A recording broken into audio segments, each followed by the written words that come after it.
Hello, Julian Barnett in London, and this was at short notice, and it's a most fantastic opportunity of a place that is not often open. Follow me in, please.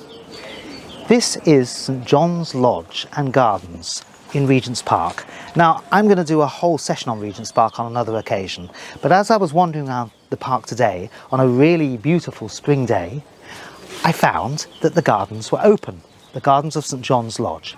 The story of St John's Lodge, in brief, is that this was a small estate designed by Charles Augustus Lusk. And Lusk was given the commission by John Nash and Decimus Burton to design a house and gardens in a sort of arcadian manner.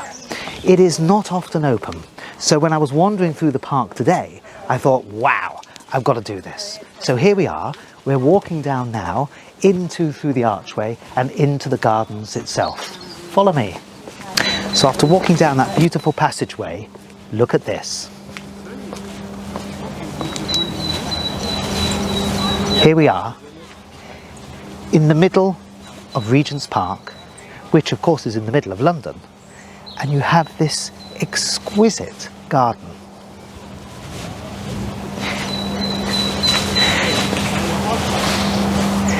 This whole area was designed to be a series of what were called rooms or compartments.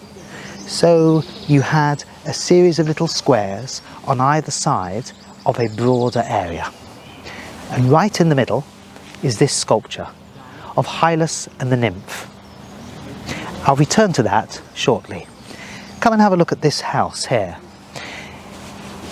When Nash and Decimus Burton were designing Regent's Park, they gave various other commissions to other architects to design villas, and this was one of them.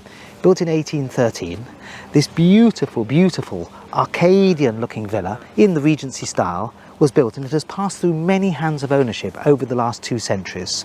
One of its most colourful chapters was during the Second World War, where a whole stash of artifacts were moved from the University of London, from the Department of Archaeology, because it was deemed as, the university was being deemed as being too close to the parts of London that were being bombed, Euston Station, St Pancras Station and so on. They moved it to the cellars within this house. So this house became in effect a storehouse to thousands and thousands of really priceless items from the ancient world.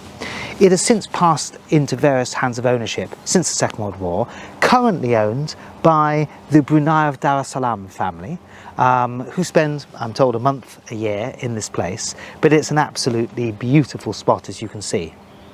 Now come through this way. Coming through to another one of the rooms within the park, we'll go round the back.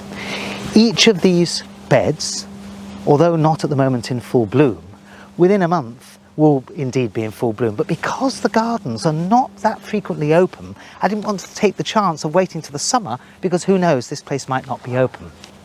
But you can see that it's divided into various compartments, and we go from one little section to another. And the further you get from the entrance, which is a quiet entrance anyway, the quieter it becomes. Just look at this place through here, and please note the exquisite benches that were designed for the garden.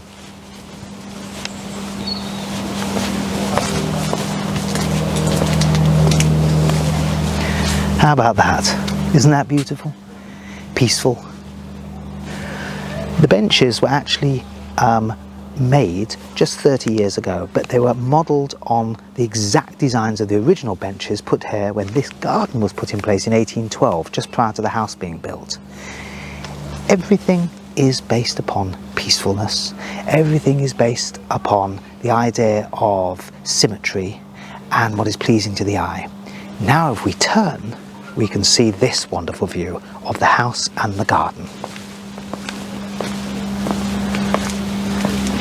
How about that? Finally, let me tell you a little bit about the sculpture. Follow me.